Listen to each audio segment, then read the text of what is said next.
Then I go over here to this AT&T calculator. I was just estimating like how many emails a month that I would send and receive. Most of them are junk, so I know that this 98 is an inflated number for me, but I selected that. I don't stream music, so I left that alone.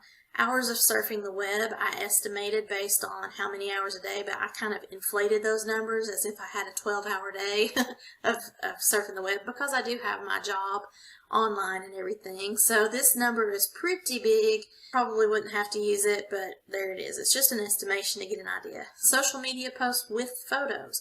You wouldn't think that you would have to think about that, but it does consume data. I just kind of estimated on my 4 main social media accounts.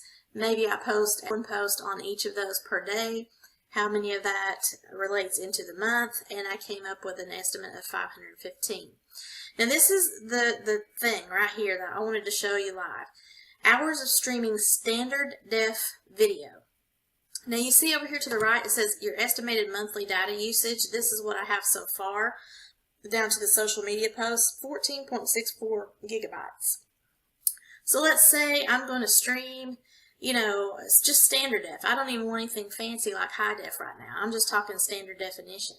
I think when I had calculated this before, and I think it was going to be like 4 hours a night watching Netflix, and that's every day of the week. You know, I mean, that's a little extreme, but there it is.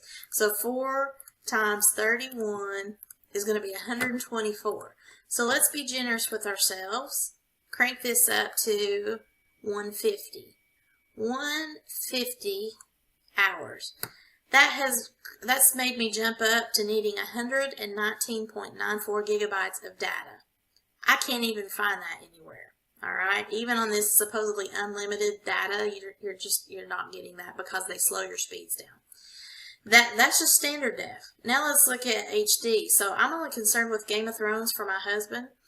I think I estimated like a total of 8 hours. So let's put that on. Let's put that on 8. Because we're only going to flip it over to HD quality in order to watch that. I'll just leave it at 9. Be generous.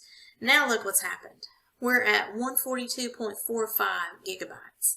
So this, if I just did what I think and overestimate as my usual parameters, doing my business online, uploading and downloading graphics and videos, and watching standard definition, which used to be we watched high def all the time, but now cranking it down to standard def and only doing high def for a few Game of Thrones episodes, we need a monthly estimated amount of 142.45 gigabytes.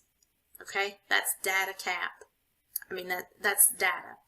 Now, we're not going to get that anywhere that I can find, because these plans will cap your data at a certain amount, and then you either have to buy more data, or what they call unlimited only means that they will slow your speed down. That goes back to that Mbps, and you might buffer quite a lot. So that you're not really unlimited data. What does this mean as far as what I can do? Here in the rural community of Kentucky, where I live, not a whole lot. We're not being told anything is going to become progressive out here in the way of the Kentucky Wired or Broadband Initiative.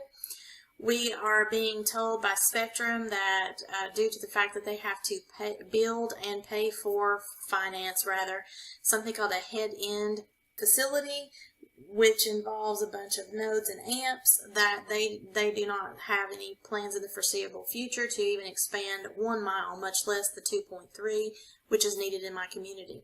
The satellite only has 2 options here in our area, so I chose HughesNet. And AT&T does have a tower which they have built, which we can all see from, in particular, my backyard. However, that is not live yet. No one at AT&T can tell us anything about it. There is a sign on the fence. It's outside of the little building that is housed right beside of it, where it's on someone's personal property, that directs you to contacting a lawyer that is in charge of this tower or mediation of the tower, whatever. It's already built, so if there's anyone in the community that is protesting the fact that it's been built, I mean, good luck with that.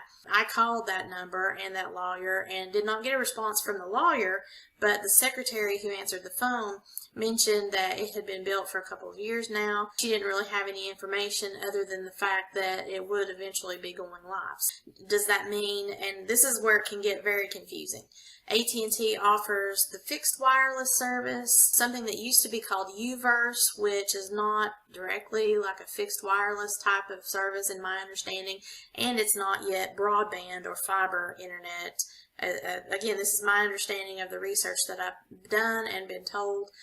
And then also, of course, AT&T has their wireless. So which tower service is it? I have no idea. When will it go live? I have no idea. Unfortunately, in order for me to access the online world and not be totally in the dark ages, I had to choose a satellite provider for my Wi-Fi service. So I went with HughesNet.